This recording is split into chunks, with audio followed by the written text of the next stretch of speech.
ఓం స్వామియే శరణమయ్యప్ప. శబరిమల యాత్ర స్టార్ట్ చేశాను. ఇది వీడియో అయితే తీసి చాలా రోజులు అవుతుంది, ఎడిట్ అయితే చాలా లేట్ అయింది, ఏమనుకోవద్దండి. స్వామి అయ్యప్ప శరణమయ్యప్ప. చెంగనూరు నుంచి అయితే స్టార్ట్ అయినాము. చెంగనూరులో మనం బస్సు ఎక్కడమే మనకి శబరిమల అంటే నవంబర్ డిసెంబర్లో ఒక అచీవ్మెంటే. మాకైతే చాలా త్వరగానే దొరికాయి. అప్ అండ్ డౌన్ టికెట్ కొట్టారు, వెళ్ళడానికి కొడతారు టికెట్ 180 రూపాయలు. చెంగనూరు నుంచి చెంగనూరు శబరిమల వెళ్ళే ముందు ఇక్కడ ఆపుతారు, కట్టా ఛాయ్ తాగదామని చెప్పి దిగాము. బస్సు అయితే ఒక 10 మినిట్స్ ఆపుతారు ఛాయ్ బ్రేక్కి. అప్పుడు మేము కట్టా ఛాయ్ తీసుకుని మార్చి చూసారు. కట్టా ఛాయ్ కోసమే ఇంకా వేరేది ఏం తిందు, కట్టా ఛాయ్ తాగుతుంది. ఇది 5వసారి వస్తుంది మా పాప హర్షి, ఇదే లాస్ట్ టైము కట్టా ఛాయ్. ఇదే కూడా లాస్ట్ ఎక్స్పీరియన్స్ మా హర్షికి. నేను కూడా తీసుకున్నాను కట్టా ఛాయ్. ఛాయ్ అయితే ఎక్సలెంట్గా ఉంది. అయితే కొద్దిగా అక్కడ ఉండే క్లైమేట్కి గొంతు అంతా కొద్దిగా ఫ్రీ అవుతుంది. ఎరిమేల్ ఇది నీలకల్ అంటారు కదా, Andhra bus stand, Telangana bus stand అంటారు. వెహికల్స్ని ఇక్కడ పెట్టేసి వెళ్ళిపోవాలి. కార్లో వచ్చినా, బైక్లో వచ్చినా, బస్సులో వచ్చినా, ఎవరు వచ్చినా మనం ఇక్కడ పెట్టేసి వెళ్ళిపోవాలా.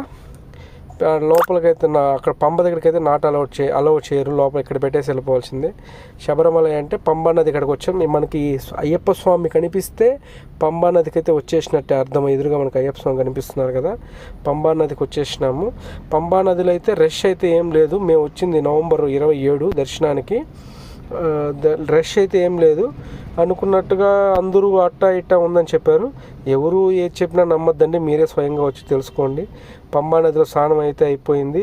ఇరుముడి మీ తల మీద పెట్టుకొని మా నడకైతే స్టార్ట్ చేసాం పంబా నది నుంచి. మా హర్షి కూడా చూసారా ఎంత బాగా నడుస్తుందో. చూసారా లైన్లన్నీ కూడా అంతా ఖాళీ. మా వాళ్ళు వెళ్ళొచ్చిన వాళ్ళు అయితే ఇబ్బంది పడ్డారు. మాకైతే అయ్యప్ప స్వామి దయ వల్ల ఎటువంటి ఆటంకాలు లేకుండా ఫ్రీగా లైన్లు అన్నీ ఖాళీ. 2వ లైన్లోనే మేము ఉన్నాము. చూడండి పక్క లైన్ 2వ లైనే, లైన్లన్నీ ఖాళీయే.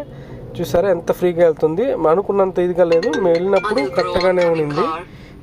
అది చూసారా, ఇక్కడ ఒక క్రౌడ్ ఉంటుంది, ఎప్పుడైనా ఇక్కడ క్రౌడ్ ఉంటుంది. 18 మెట్లు ఇక్కడ. ఇదే మనకి స్వామివారికి 18 మెట్లు మనకి ఎదురుగా కనిపిస్తుంది కదా. మనం 41 రోజు దీక్షలో ఉండి అక్కడ ఆ 18 మెట్లు ఎక్కితేనే స్వామివారికి సంతోషంగా ఉంటుంది, మనకి దీక్ష చేసిన దానికి. ఓకేనా friends, please like and share and subscribe. ఇంతకు మించి మనం అక్కడ వీడియో తీయకూడదు కాబట్టి వీడియో తీయలేదు. సపోర్ట్ చేయండి, లైక్ చేయండి, సబ్స్క్రైబ్ చేయండి మర్చిపోకుండా.